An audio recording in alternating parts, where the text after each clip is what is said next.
सांकेतिक भाषा पढ़ना शुरू हो जाता है। आंखें खोलते ही वह कई हाथ संकेत देखता है और चिल्लाने लगता है। सबस्पेस पढ़ना खत्म होते ही यूजिन असली दुनिया में लौटता है। शरीर थोड़ा भारी लगता है पर ज्यादा थकान नहीं। जापानी सीखने से बेहतर है। वह सोचता है कि वो इसे तुरंत कर सकता है। उसे पता था कि सबस्पेस कोई धोखा नहीं था। वह बताती है पहले 2 एपिसोड में वह महत्वपूर्ण है और चरित्र विकास सीखने को है। वह पूछता है क्या वह सांकेतिक भाषा की बात कर रही है। चोई चौंक जाती है। हल्के से हंसकर चोई को देखते हुए कहती है उस रोल के ज्यादातर डायलॉग सांकेतिक भाषा में हैं।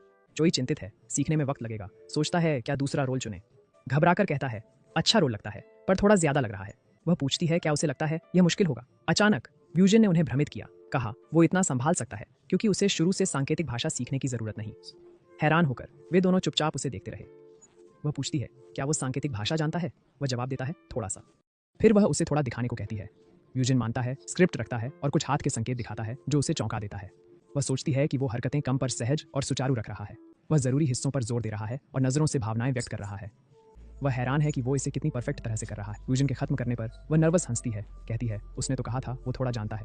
फ्लेक्स बिल्डिंग में वह मास्क पहने आती है। मैनेजर पूछता है क्या वह फ्रेंड जॉन के लिए सीरियस है या बस टेस्ट कर रही है। वह कहती है कि अभी तय नहीं किया, फिलहाल सिर्फ मीटिंग अटेंड कर रही है। डायरेक्टर उसे लगातार कॉल कर रहा है। वह उसे इसे अनदेखा करने और बस व्यस्त होने का बहाना बनाने को कहती है। वह चेतावनी देता है कि नए लेखक के साथ एक बार की प्रोजेक्ट बेकार है। वह कहती है कि उनका एल्बम वैसे भी अच्छा चल रहा है। वह कहती है कि वह यहाँ मजे के लिए नहीं, वह प्रोजेक्ट, लीड, लेखक की शैली और फ्लेक्स के समर्थन को जांचने आई है। वह किस सीन का जिक्र करता है। वह कहती है वे उसे काटने की कोशिश, पर अगर रहता भी है तो कोई फर्क नहीं क्योंकि वह वो नहीं करेगी। एक महिला कहती है कि जनरल डायरेक्टर की मीटिंग अभी चल रही है। वह दरवाजा खोलकर उन्हें कुछ देर वहां इंतजार करने को कहती है। वह मैनेजर से कहती है कि वह शायद ना करे, कुछ अजीब मत कहना। कोई हेरन को देखकर पूछता है कि वह इस कमरे में क्यों आई।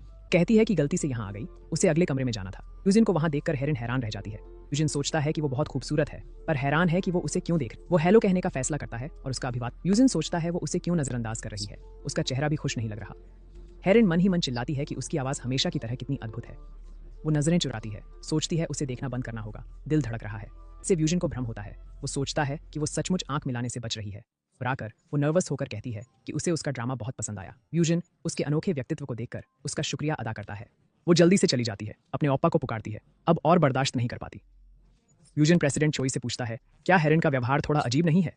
कहता है कि उसने कुछ बुरा नहीं सुना है और पूछता है कि वो ऐसा क्यों पूछ रहा है। यूजिन कहता है कि बात वो नहीं है, वो बस बहुत रूखी है, पर उसे फर्क नहीं पड़ता। औरत माफी मांगती है, कहती है कि स्टाफ के एक सदस्य से छोटी गलती हो गई। लेकिन चोई पूछती है कि वह हेरन के साथ क्या करने की योजना से कहती है कि वे भी थोड़े ईमानदारी से कहती है कि वे भी थोड़े चौंके थे और बताती है कि वह फ्रेंड जॉन से जुड़ी मीटिंग के लिए भी आई है। ताकि महिला सोचती है कि यह बस एक आम मीटिंग होगी और कुछ ज्यादा नहीं। चोई सूखी हंसी के साथ कहती है हेरन जैसे व्यक्ति को एक बार की चीज के लिए आने की जरूरत नहीं होगी। लेखक को देखकर वह कहती है कि यह सच है, लेकिन हेरन के बिना भी उनके पास व्यूजिन के साथ काफी कुछ है। चोई नाना सहमत होती हैं और व्यूजिन से पूछती हैं कि उसने अपना फ्रेंड जॉन। व्यूजिन सोचता है ये इसलिए है क्योंकि एक किस सीन है, पर वो ये नहीं कह सकता। वह कहता है कि उसे पसंद आया कि स्क्रिप्ट बिना फालतू बातों के सीधे मुद्दे पर आती है। उत्साहित हो जाती है पर वास्तव में समझ नहीं पाती कि इसका क्या। महिला व्यूजिन से पूछती है कि क्या वह गाता है या पियानो बजाता है। उलझन में वह सोचता है कि उसने अचानक विषय क्यों बदल दिया। कराओके में अपनी चमक याद करके वह आत्मविश्वास से कहता है कि वह बुरा नहीं है और पूछता है क्यों। चोई नाना उसे बताते हैं दरअसल ये दूसरे एपिसोड का सीन है, पहले का नहीं। चोई पूछते हैं लेखक इसमें कैसा माहौल चाहता है। मासूम सा, चोई नाना कहते हैं, जैसे कोई प्रोफेशनल गायक और पियानिस्ट। चोई सोचने लगते हैं पर महिला टोकती है, कहती है कि जरूरत नहीं, एडिटिंग में ठीक हो जाएगा। यूजिन कहता है वो गाने बजाने में बुरा नहीं और पूछता है क्या उसे दूसरे एपिसोड की स्क्रिप्ट मिल सकती है। चोई नाना हाँ कह देती है। हेरिन सोचती है सब क्यों हंस रहे हैं। बहुत उत्सुक है जानने को कि यूजिन के साथ क्या तय हुआ। हेरिन से पूछते हैं क्या वो बहुत देर से इंतजार कर रही थी। बुराकर कहती है नहीं। सबसे पहले वो महिला उसे मीटिंग के लिए धन्यवाद देती है। कहती है स्क्रिप्ट दिलचस्प थी और पूछती है क्या व्यूजिन से मिलना हो गया। महिला हेरिन को बताती है कि वो पहले उसके को-स्टार का नाम बताएगी। हेरिन सोचती है कब पूछे कि व्यूजिन यहाँ क्यों है। वो शौक से लाल हो जाती है जब पता चलता है कि व्यूजिन फ्रेंड जोन का हीरो होगा। हेरिन व्यूजिन को फूल थामे कल्पना करने लगती है। वो कहती है कि मीटिंग शुरू कर सकते हैं, प्रेस को अगले हफ्ते बताया जाएगा। उसका मैनेजर डायरेक्टर से कुछ कहने की इजाजत मांगता है। पहले कुछ शर्तें। वॉरेन चिंतित हो गया। निर्देशक सहमत हो गए। वह घबराकर चुंबन दृश्य हटाने की मांग करता है। वॉरेन पैर दबाकर चुप रहने को कहता है। और यूजिन स्क्रिप्ट का एपिसोड 2 देख रहा है। इस खोलकर वह तुरंत विवरण जांचने लगता है। देखता है कि फ्रेंड जोन का एपिसोड 2 अब B+ ग्रेड है। यूजिन को याद आया कि पहले यह B ग्रेड था। सोचा क्या कल से कुछ बदला है, इसीलिए कि उसे मुख्य भूमिका मिली। वह अन्य प्रोजेक्ट्स चेक करता है पर उनके ग्रेड नहीं बदले। जैसे ही वह समझने की कोशिश करता है फ्रेंड जोन का ग्रेड फिर बदलकर A हो जाता है। इससे यूजिन पूरी तरह हैरान रह जाता है। वह सबस्पेस से निकलकर सोचने लगता है कि क्या बदला होगा। तभी चोई को फोन आता है। संक्षिप्त बातचीत के बाद चोई व्यूजन से कहती है फ्लेक्स क्रिएटिव टीम का फोन था। कहा कि हैरॉन ने फ्रेंड जोन में शामिल होने का फैसला। उसे लगा कि क्या वो सच में नहीं जानती कि वो मुख्य किरदार है, क्योंकि वो उसके प्रति बिल्कुल वो कहता है कि उसे नहीं पता कि मैं उसका सह कलाकार बन। वो पूरी तरह से भ्रमित हो जाता है जब चोई उसे बताता है कि यह पहली बात थी जो उन्होंने मीटिंग में उसे बताई थी। चोई कहता है ये थोड़ा आश्चर्यजनक और अच्छा है, पर उदास व्यूजन इतना सुनिश्चित नहीं है। उसे समझ आता है कि इसे ग्रेड ए क्यों मिला, पर हैरॉन सुंदर लगती है, हालांकि उसका व्यवहार अजीब, लगभग उपेक्षापूर्ण है। व्यूजन सोचता है अगर लीड अच्छी नहीं है तो क्या कलाकार को बस अपने काम पर ध्यान देना चाहिए। वह ग्रेड ए के मौके को छोड़ना नहीं चाहता। अंत में वह तय करता है कि वह सिर्फ अच्छे से अभिनय करने पर ध्यान देगा। फ्रेंड जोन में जमने वाले प्यार के अनुबंध के बाद आखिरकार शूटिंग का दिन आ गया। सारे लोग हैं। व्यूजन हैरान है क्योंकि वे पहले से ही शूटिंग कर रहे हैं। व्यूजन घबराया हुआ है और खुद को शांत करने की कोशिश करता है, याद दिलाते हुए कि कॉन्सेप्ट पर फोकस न खोए। अचानक चोई उसका हाथ पकड़कर कहती है कि व्यूजन ज्यादा नर्वस नहीं है, क्योंकि उसने कई वैरायटी शो देखे हैं। बेझिझक कहता है कि उसे लगता है ये काफी मजेदार होगा। चोई उसे बताती है कि उसे कुछ ज्यादा या अतिरिक्त करने की जरूरत नहीं है। जैसे ही वे बात कर रहे होते हैं कोई उनके पास आता। वह ब्यूंग-सान है जो व्यूजन को अभिनंदन देता है, कहता है कि वह नाटक का आनंद ले रहा है। व्यूजन पर सबकी नजरें हैं, इसलिए वह कॉन्सेप्ट पर टिका रहता है और अभिवादन करता है।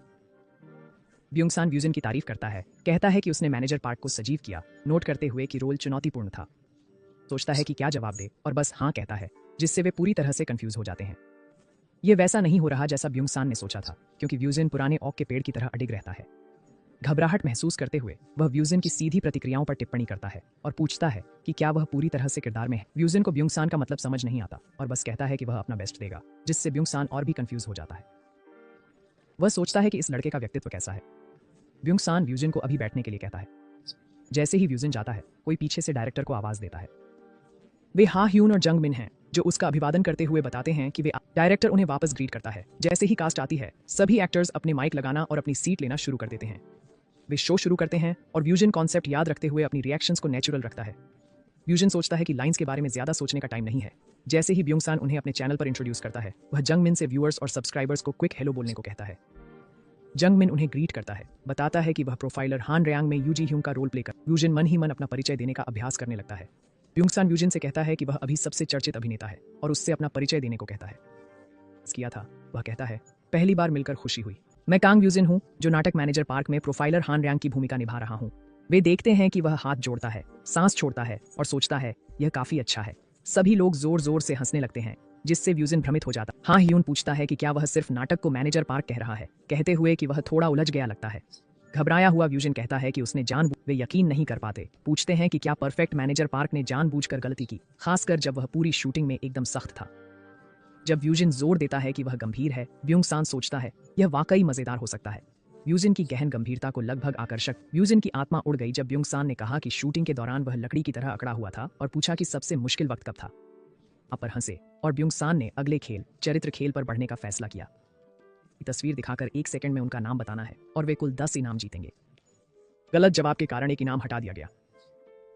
ये छठी बार असफल हुए हैं। व्यूजन राहत महसूस करता है कि वह सामने नहीं है। ब्यूंग-सान व्यूजन को एक तस्वीर दिखाता है, कहता है कि वह बहुत चुप है। वह कहता है डैनियल फासबेंडर। व्यूजन सोचता है कि अच्छा हुआ यह मशहूर हॉलीवुड अभिनेता है। ब्यूंग-सान कहता है सही है और पूछता है क्या उसकी आवाज में लहजा था।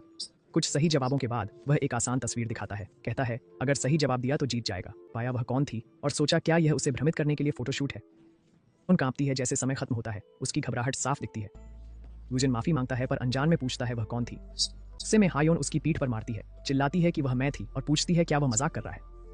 झन में व्यूजन कहता है फोटो थोड़ी अलग लग रही थी।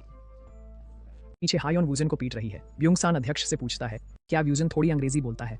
चोई कहता है थोड़ी नहीं, वह तो मूल स्तर पर बोलता है और जापानी भी। ब्यूंग-सान मन ही मन सोचता है वक्त भी कैसा है, मुझे ठीक अभी विदेशी भाषा वाला कोई चाहिए था। ब्यूंग-सान पूछता है क्या आप स्थानीय स्तर की धारा प्रवाहता की बात कर रहे हैं। चोई हाँ में सिर हिलाता है। चोई देखता है कि मूल स्तर सुनते ही निर्देशक यून का चेहरा बदल गया। वह सोचता है कहीं यह उस विदेशी शो की अफवाह से जुड़ा तो नहीं। चोई कहता है वह सिर्फ स्थानीय स्तर से कहीं आगे है। यह समझ में आता है क्योंकि व्यूजन अंतरराष्ट्रीय व्यक्ति है। ब्यूंग-सान पूछता है क्या कितने समय तक। चोई कहता है मुझे लगता है काफी लंबे समय तक। फिर वह पूछता है आप व्यूजन की भाषा के बारे में क्यों पूछ रहे हैं। ब्यूंग-सान कहता है बस ऐसे ही, जानना चाहता था कि वह धारा प्रवाह है या नहीं।